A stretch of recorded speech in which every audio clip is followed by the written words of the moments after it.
Olá, turma, bom domingo, bem-vindos à nossa reunião dominical.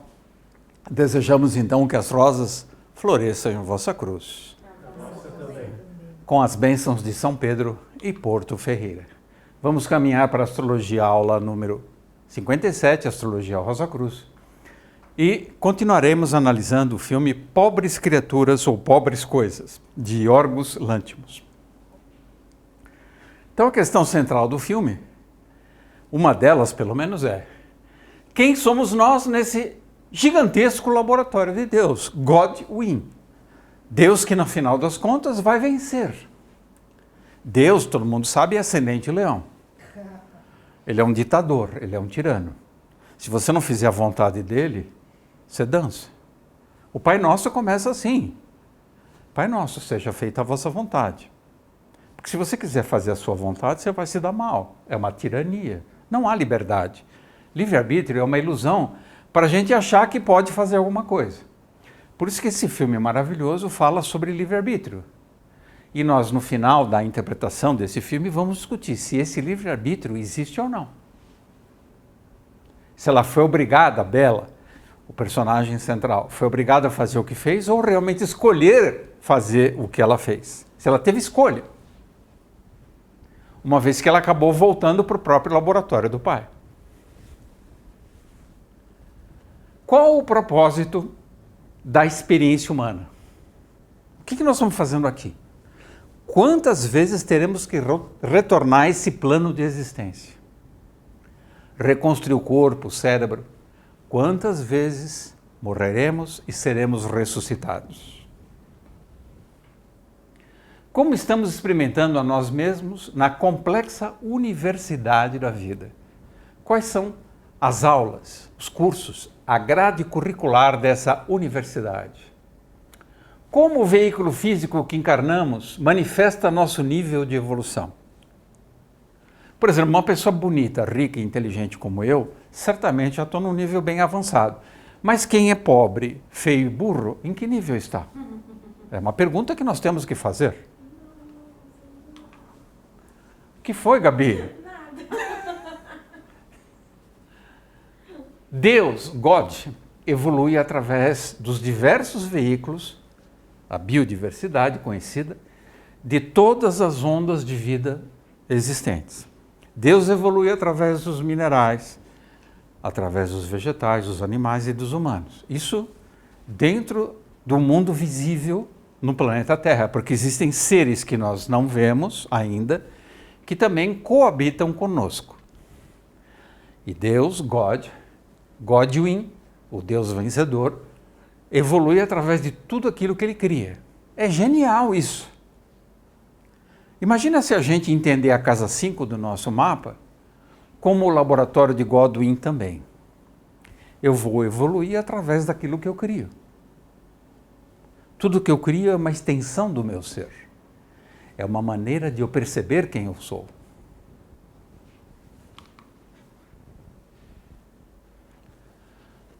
Quanto mais as criaturas evoluem, mais colaboram com a evolução do próprio Criador.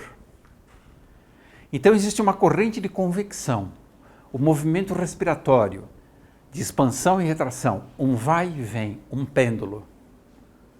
Nós somos lançados na imanência, nós somos lançados em mundos de densidade de matéria cada vez mais profundos, com uma densidade cada vez maior, e através de todos esses mundos, de todos esses campos de consciência, Deus percebe a si mesmo. E vê com os nossos olhos, pensa com o nosso cérebro, fala com a nossa boca. É fabuloso. Por exemplo, eu vou dar um exemplo pessoal, porque eu sou uma pessoa vaidosa, adoro falar de mim mesmo. Eu tenho Urano na casa 11, em trígono com Saturno na casa 3. Saturno está em Escorpião na casa 3, em trígono com Urano. Um trígono bem fechado. Quando eu estou falando aqui com vocês, não é porque está no YouTube, mas se eu estou falando com uma pessoa privadamente, em particular, eu tenho a plena consciência do que o que eu estou falando está sendo ouvido no planeta inteiro. Porque essa antena parabólica, que é Urano na casa 11, direciona essa vibração sonora para o planeta inteiro. Olha que responsabilidade é essa. No final das contas, tudo que a gente faz, mesmo que seja minimamente, atua no planeta inteiro. Nós somos corresponsáveis por todas as criaturas, porque nós somos como Deus. Deus evolui através das criaturas, nós também. E nós interferimos na evolução de todas as criaturas. Eu, como sou mais evoluído que vocês, vejo isso claramente, mas vocês vão chegar lá também, tenham paciência. Daqui talvez 50 encarnações. Charles Darwin, Godwin. Charles Darwin revisitado. É um filme darwinista, mas num outro nível. Porque mostra que a evolução espiritual é um dever de todas as espécies. Um colabora com o outro. É um ecossistema. A vida é um imenso. O universo é um ecossistema. As vidas estão interligadas. Será que dá para entender isso?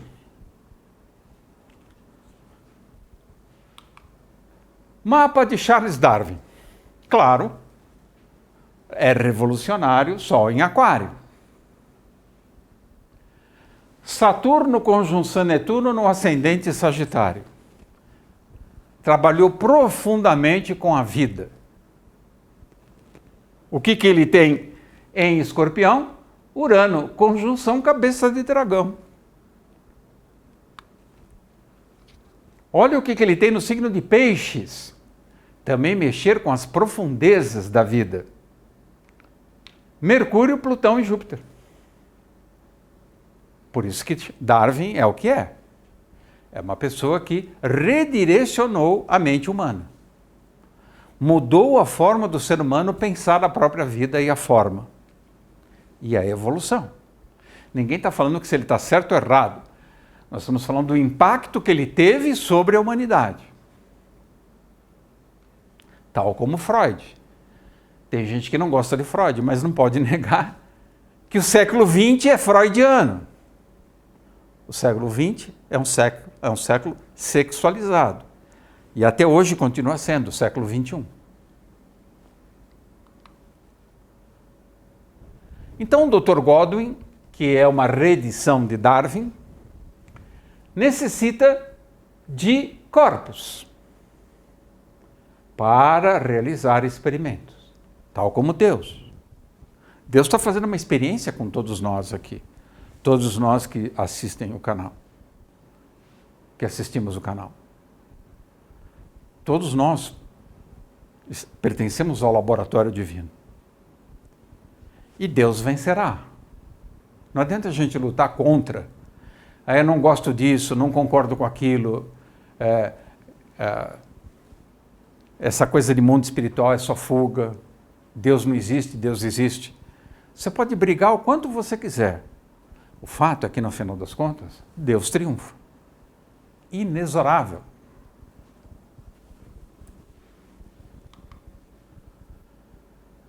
Então, no laboratório, aqui nós temos Godwin Baxter, a sua assistente, Bella Baxter, e outro assistente, Max, que será o futuro candidato a marido de Bella, todos reunidos nesse laboratório.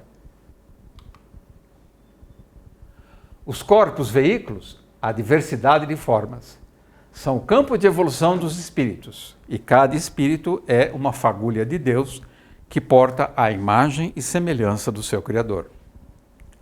O nosso destino é nos tornarmos deuses. Iguais a Deus? Não. Muito melhores. Eu tenho certeza que eu vou ser muito melhor. Não vou cometer os mesmos erros que ele cometeu. Essa é a beleza. Aí que existe a recuperação do livre-arbítrio. Você pode ser mais do que aquele que te criou. Assim como um filho pode ser muito superior a seu pai. Aliás, é o que todo filho deveria ser.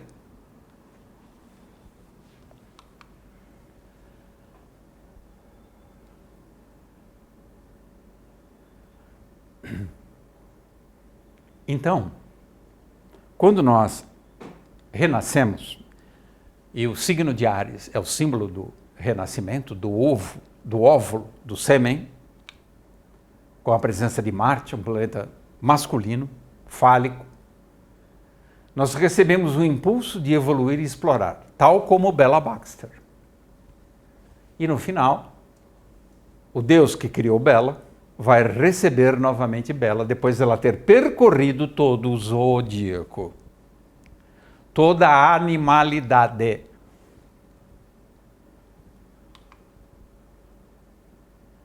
Somos constituídos da imagem e semelhança de Deus. Anjo bom, por favor, venha nos ajudar. Explica pra gente por que algumas criaturas de Deus, nesse zoológico que é a Terra, chegam a um ponto como Vitória chegou, de não suportar a existência, de não querer continuar. Mas de alguma forma, por um milagre, entre aspas, ela continuou. Mas por que algumas criaturas humanas chegam a esse grau de desespero de abandonar o plano divino? O que acontece, Anjo Bom? Fala, você é um anjo, você tem mais, né, know-how para falar, para explicar para a gente. Isso está muito mais explicado, eu nem preciso me esforçar muito, porque o mito de Narciso, né? Narciso, essa palavra curiosa, que está na base da palavra narcótico, ele já nos provê do entendimento do porquê. Nós somos, de alguma forma, narcotizados, ou seja, anestesiados profundamente pela nossa relação narcísica. Com o quê? Com a imagem. Nós nos apaixonamos pela imagem. Nós nos afastamos completamente da possibilidade de relação com a semelhança.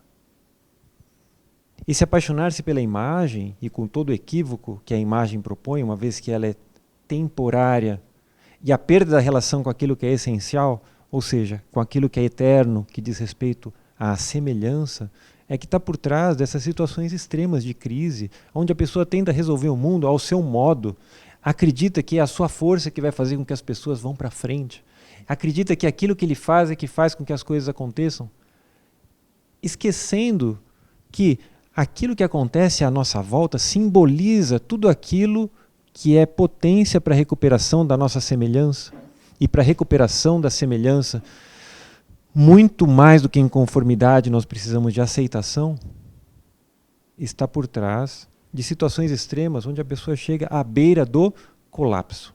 E se o ser é muito fraco, à beira do suicídio. Por acreditar que ele pode resolver situações insolúveis. Por ter a impossibilidade de observar a insolubilidade de situações e falar, caramba, essa situação insolúvel tem a ver com algo que eu preciso mudar dentro de mim. Com a insistência em querer mudar o mundo fora, sem transformar o mundo dentro, isso gera o encaminhamento ao fracasso. Então, até que a gente resgate essa semelhança, que semelhança é essa? É o como, né? É o como atuar. Enquanto nós atuarmos baseado na imagem, ou seja, uma situação está errada, você vai tentar reconfigurar aquela situação. Enquanto você não aceita que aquela situação que está errada é uma situação errada, e que é o seu como relacionar-se com ela que poderia transformá-la, e não a sua ação dentro daquilo que parece errado, aquilo se torna uma impossibilidade, uma insolubilidade, ao ponto de, num determinado momento, eu me ver tão combalido por esses desafios da vida, que eu me aproximo dessa entrega, desse desistir, desse suicidar-se. E, então, como resgatar essa semelhança? Essa semelhança é o modus operandi. É o modus operandi de Deus. Se Deus pode nos prover dessa instância da liberdade, do livre-arbítrio, por que eu, pretensiosamente, também não permito a liberdade do mundo como ele é? e simplesmente com serenidade me aproximo daquele mundo para fazer parte dele e aprender com a experiência que me traz algo. Por que eu tenho a pretensão de atuar sobre algo que está caindo no chão e quebrando, tentando reconstruir? E não simplesmente entender que aquilo que está caindo no chão e quebrando precisa cair no chão e quebrar. Então esse como é não indignar-se e entender que tudo sempre vem pelo melhor. Enquanto eu não for sereno nas inconformidades, nos desafios que visitam o meu ser, e entender que esses desafios e aquilo que acontece de equivocado é a melhor forma como eles poderiam se configurar, eu não acesso a minha vibração em semelhança. Por quê? Porque eu fico indignado com o plano divino. O plano divino de um Deus ditador? Não. O plano divino de um Deus com o qual eu tenho parte. E essa parte, que é o resgate da minha semelhança, é esse lembrar-se de deixar de aprender por pretensão e querer acreditar que o mundo tem que ser como você acha que ele é, e voltar a aprender por comunhão. Entender que tudo é justamente como deveria ser, e a partir disso, a partir desse como as coisas deveriam ser, atuar a partir de dentro. Não mudando fora, mudando dentro. Puxa, então é assim? Isso estava fadado ao fracasso? Que seja o fracasso. Você imagina que desgraça ir atrás do fracasso tentando fazer com que ele se torne um sucesso? É pedir para afundar, não é? Então, esse aprendizado por comunhão, ele é sempre um processo de reparação, é um processo de despretensão, é um processo de revisão desse princípio egóico e narcísico de acreditar que a vida está sob o seu comando. Mesmo que você tenha muitas vezes você quer moldar a vida ao seu modo, esse é o caminho do sofrimento. A aceitação é algo muito fundamental. O pão nosso de cada dia é justamente a experiência que nem sempre é uma alegria. Muitas vezes é uma tristeza, uma infelicidade, e tem uma mensagem aí. E é nessa serenidade onde eu consigo encontrar essa comunhão com Deus, aonde o meu como é de resignação, não de omissão, mas de resignação e de entendimento que alguma transformação pode acontecer. Resgatar essa semelhança é pensar além da forma, além daquilo que você vê no espelho e quer arrumar enquanto imagem, enquanto cabelo, enquanto maquiagem. Pensar por semelhança é o entendimento de que as forças que compõem aquilo que está à minha volta dizem respeito a algo que dentro de mim eu compus de forma equivocada. E isso é um exercício sobre o seu próprio ego. Isso é um exercício, de novo, que nos traz ao convite da experiência de coerência.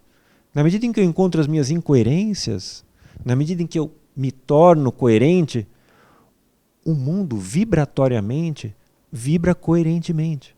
Veja, Oswaldo acaba de nos convidar a esse olhar de que uma mudança feita com muita discrição e que ninguém perceba que esteja acontecendo é uma mudança da qual todos se beneficiam. A gente tem muita dificuldade em entender isso, porque nós queremos que as nossas mudanças, as nossas propostas sejam vistas pelos outros. Ou que eu mesmo veja que eu sou poderoso de poder atuar e transformar uma situação desgraçada. Isso é pretensioso. Uma mudança silenciosa, que muitas vezes é um não fazer, é um não associar-se, é um não comungar com aquilo, ela é muito mais poderosa do que uma mudança prostituta. O que é uma mudança prostituta? É aquela mudança que acontece para que a sua vontade prevaleça sobre a situação, e não a situação como ela se mostra a você.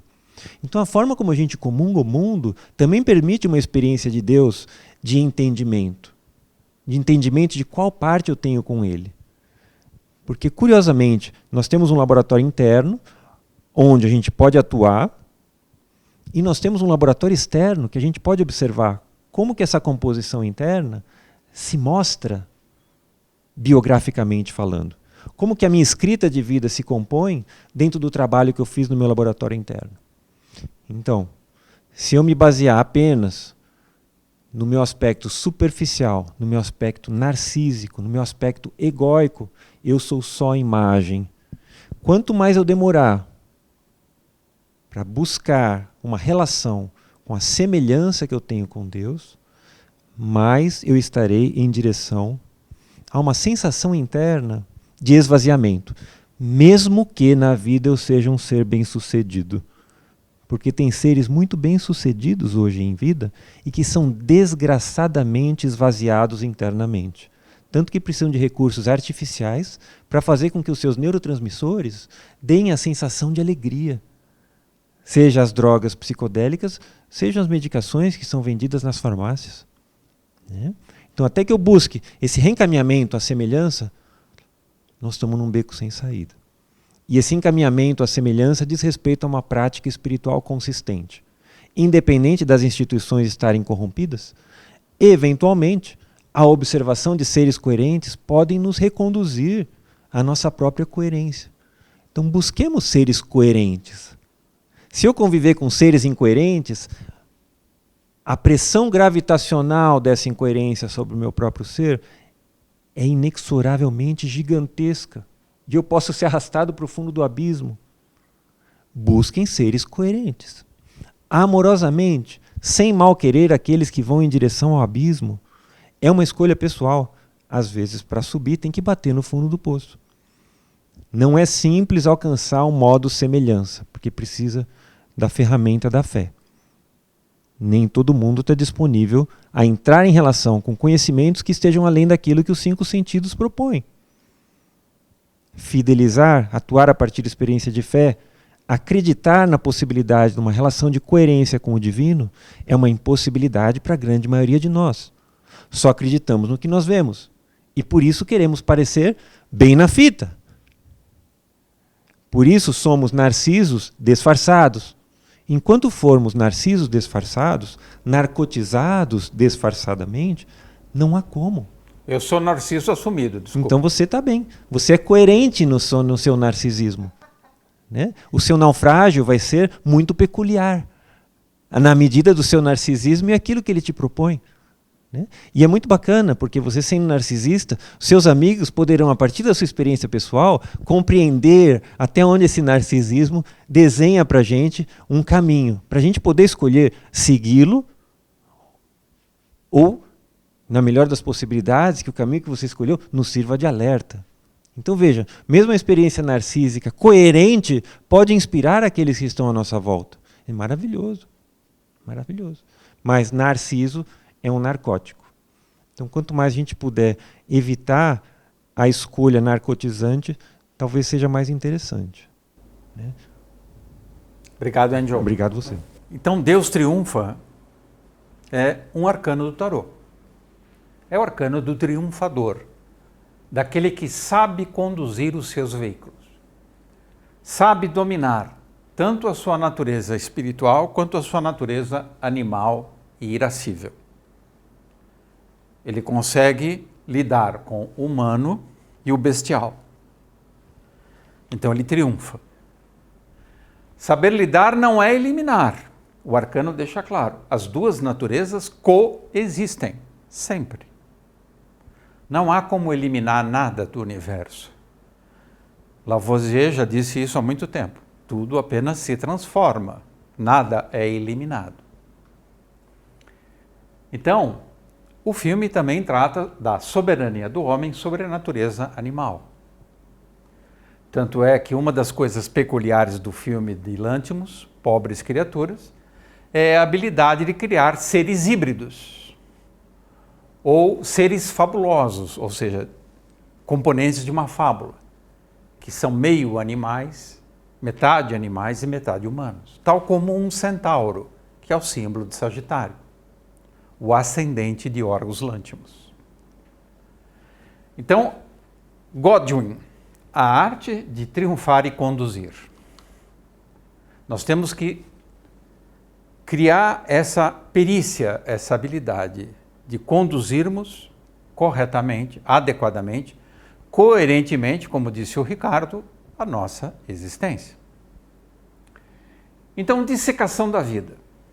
Filmes que falam do mesmo tema que Pobres Criaturas. A Bela e a Fera, A Ilha do Dr. Moreau, O Médico e o Monstro, Dr. Frankenstein, Ilha do Medo, Zardoz, Crimes do Futuro, A Ilha, que é um filme que fala sobre clonagem, e etc. Muitos filmes falam sobre isso. A Ilha do Dr. Moreau marcou história. Essa é a versão com Burt Lancaster e o Michael York. Aqui dá para perceber claramente seres híbridos, né, entre animal e humano. O próprio Michael York aqui está animalizado. E aqui a arrogância da ciência, né, com os seus instrumentos, as suas seringas, tentando controlar a vida. Isso é muito bem explicitado no filme Zardoz, de John Borman. Como o ser humano quer dominar, domesticar, acelerar a natureza. E no que isso desemboca. Em Dente Canino e A Lagosta, Lanthimos também assemelha a condição humana com a animalidade. Obras que valem a pena, anteriores a Pobres Criaturas. Gabi, compartilhe sua leitura de Crimes do Futuro, de Cronenberg, com a nossa equipe. Então, vamos trazer a nossa representante de Porto Ferreira. Vamos lá. Fala um pouquinho do tratamento que o Cronenberg dá para esse tema que nós estamos desenvolvendo. Por favor. Olá, pessoal. Olá. Então, Crimes do Futuro, assim como o filme que nós estamos comentando, Pobres Criaturas, leva a uma crítica da arte de um lugar do corpo, né? O que é possível vivenciar nesse corpo? Os atores principais ali, que é o Saul e a Cadence, esqueci, fugiu o nome dela. É da idade, fica tranquilo. Não é. Eles transformam tumores em arte. É como se eles fossem a público fazer cirurgias para tirar tumores e usar isso de uma maneira estética. Então, nós temos, filosoficamente, uma corrente que é estoica, que está mais preocupada com uma horizontalidade, a vivência da horizontalidade criativa, do homem desejante e pulsante. É na mesma linha desse diretor, do Cronenberg, e também do Lanthimos, né? Em contrapartida, nós temos, filosoficamente, o estudo da estética de Platão, que fala sobre os modelos, sobre os arquétipos, sobre essa experiência de que o belo é algo que existe no mundo das ideias e ele vibra. E a construção do belo na região química do mundo físico deve vibrar em ressonância. Então, tanto Crimes do Futuro quanto Pobres Criaturas vão no sentido da horizontalidade.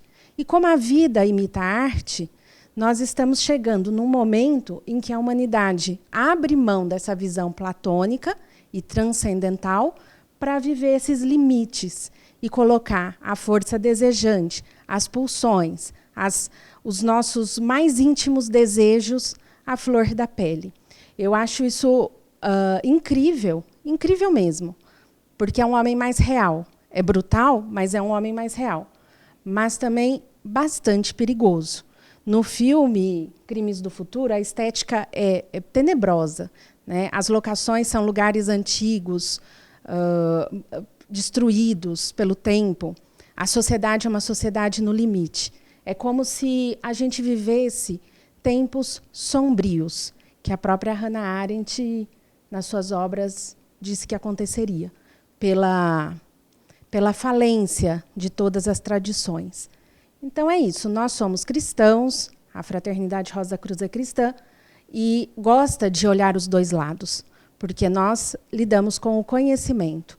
E o conhecimento ele tem que ser buscado também de uma maneira empírica. É a vivência no nosso próprio corpo que vai dizer o que a gente consegue transformar em sabedoria. Max Heindel dizia que a sabedoria é o conhecimento aplicado. No entanto, o limite da arte é mostrado nesse filme Crimes do Futuro. E não é nada bom. Vale lembrar, né, Gabi, que Hannah Arendt foi aluna e amante do maior filósofo do século XX, Martin Heidegger. Exato. Ela foi uma grande filósofa, falou bastante sobre as origens do totalitarismo, que está sempre nos assombrando aí. Hoje, politicamente, nós vivemos isso novamente. E Hannah Arendt era judia. O fato dela ter sido amante do Heidegger é uma página somente da biografia maravilhosa dela, né? Ela tem livros incríveis. O julgamento de Eichmann em Jerusalém, Homens em Tempos Sombrios, que é maravilhoso, maravilhosas crônicas, e A Origem do Totalitarismo é uma grande obra. E ela escreveu um livro que, quando ela faleceu, ela estava escrevendo A Vida do Espírito. Então, é uma filósofa do século XX que fala sobre a vida do espírito. E isso é inédito na filosofia. Então, eu acredito que todos deveriam ler Hannah Arendt, procurar esses filmes, sim, assistir Crimes do Futuro. Não é um filme fácil, não é um filme gostoso. Tem gente que assiste e fala, eu não gostei. Mas cinema não é para a gente gostar ou não gostar. Cinema é para a gente fruir, é para a gente aproveitar, aprender a refletir. O cinema é uma arte muito importante. Tarkovsky vai dizer isso no livro Esculpir o Tempo. Obrigada, gente.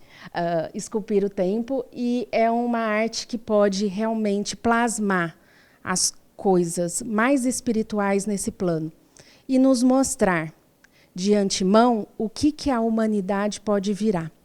Então, eu acho muito importante a gente ver esse tipo de filme. Valeu, Maria Gabriela. O zoológico privado do Dr. God, que somos nós, né? Nós somos os animaizinhos de Deus, Deus brinca conosco, está povoado por seres mutantes. Por exemplo, se você vai no centro de São Paulo, você vê uma quantidade gigantesca de seres mutantes, híbridos e bizarros. A quantidade está aumentando dia a dia, porque Netuno está em Peixes. O zoológico do Dr. God faz analogia com as linhas evolutivas de cada ser humano. Por isso que a doutora Cris fez o comentário sobre a ligação entre o ascendente e a natureza animal, a natureza inferior. É isso. Cada um de nós é um bichinho que está tendo suas peculiaridades. É um bichinho especial. É um pet de Deus. O zoológico, o zoodíaco. Zoo é uma palavra que vem de zoe. Zoe, em grego, eu sei que vocês dominam, mas eu vou repetir. Zoe significa vida com V maiúsculo e bios significa vida com V minúsculo. Zoe é vida espiritual, bios é vida material. Zoe, que significa vida, vem de Zeus, que é o líder do panteão grego, que no latim virou Júpiter.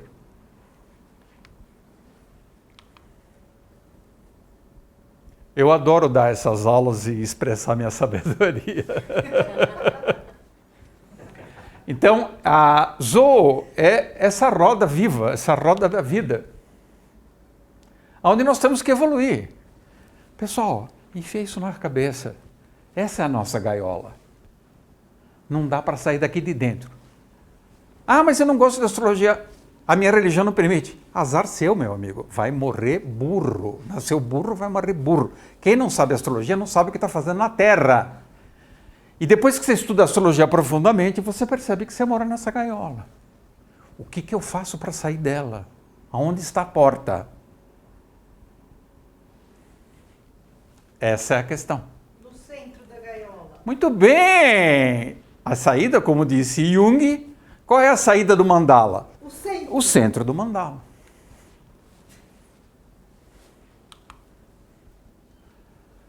Laboratório genético. Que tenebroso. Aí o Dr. Godwin, com o seu olhar de espanto, de assombro, perante a sua criatura magnífica, Bella Baxter. Urano e Júpiter no signo de Touro favorece a proliferação de zoocriaturas. Então o planeta Terra vai estar muito povoado de seres que não apenas se aproximam dos animais, mas se aproximam dos animais em estado degenerativo. Então aquele indivíduo tem cara de cachorro, mas ele é muito mais feio que o cachorro que está andando do lado dele. Ele anda igual ao cachorro, o cabelo é igual, mas o cachorro é muito mais bonito.